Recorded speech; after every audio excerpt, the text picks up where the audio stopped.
ہماری آمد کی خبر آس پاس کے لوگوں میں پھیل گئی تھی، چنانچہ صبح کے وقت کچھ لوگ ہمیں مبارکباد دینے آئے۔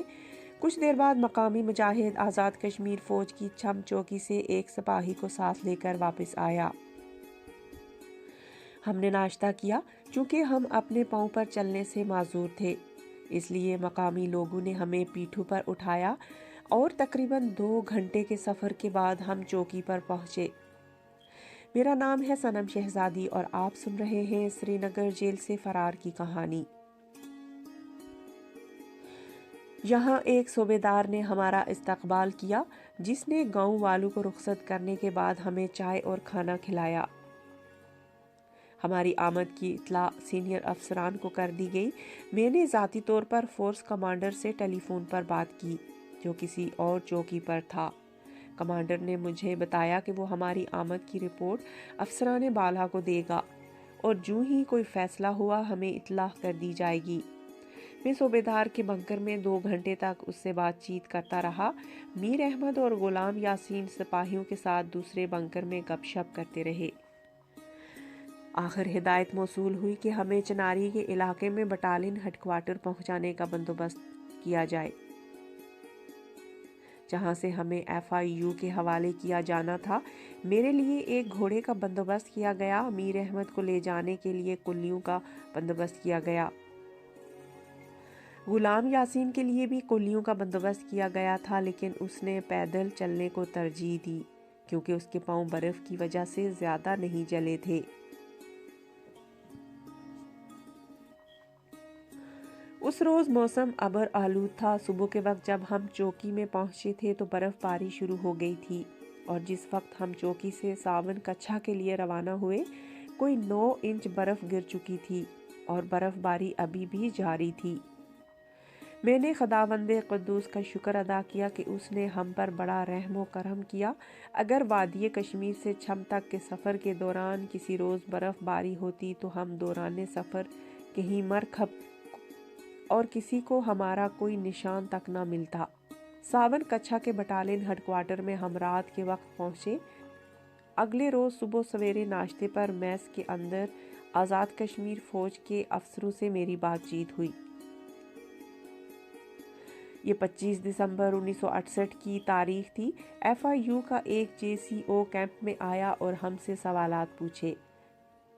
فوجی ڈاکٹر نے ہمیں ابتدائی طبی امداد بہم پہنچائی۔ بہت دن بعد میں نے شیو بنائی اور گرم پانی سے منہ دھویا۔ کچھ دیر بعد FIU کا متذکرہ JCO ایک جیپ لے کر واپس آیا اور ہم تینوں کو اپنے ساتھ مظفرآباد لے گیا۔ مظفرآباد پہنچ کر ہمیں سیدھا گوجرا کے قلعے میں لے جایا گیا، جسے عرف عام میں بلیک فورٹ یا قلعہ سیاہ کے نام سے یاد کیا جاتا ہے۔ یہاں پہنچ کر ہمیں پاکستان آرمی کی 611 فیلڈ انویسٹیگیشن یونٹ کے حوالے کر دیا گیا۔ اس کے ساتھ ہی ہمارا وہ طویل ترین پیدل سفر اختتام کو پہنچا جو ہمیں اپنے مقدس مشن کے سلسلے میں اختیار کرنا پڑا تھا۔ تکنیکی لحاظ سے یہ ایک ایسی چال تھی جس میں منصوبے کے ہر مرحلے کا ایک ایک قدم انتہائی احتیاط اور ہوش مندی کے ساتھ اٹھایا جانا تھا۔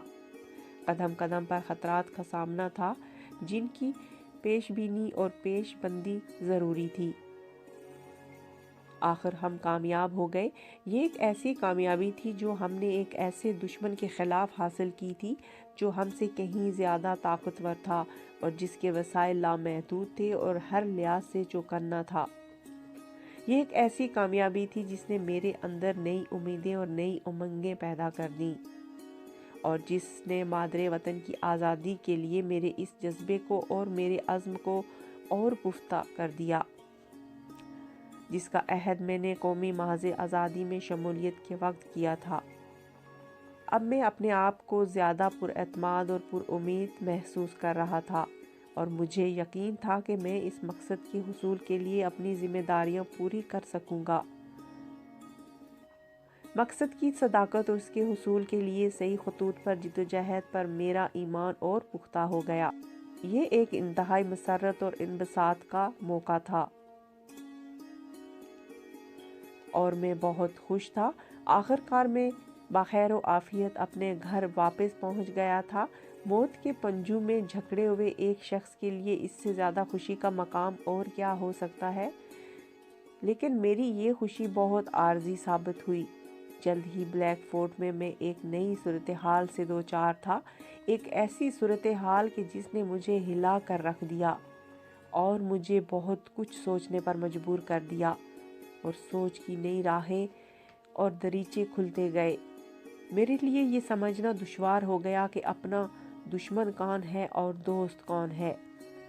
سری نگر جیل سے فرار کی کہانی کی آخری قسط اگر آپ کو اچھی لگے تو اسے آگے شیئر اور ہمارے channel Jammu Kashmir news network JKNN کو ضرور سبسکرائب کیجیے۔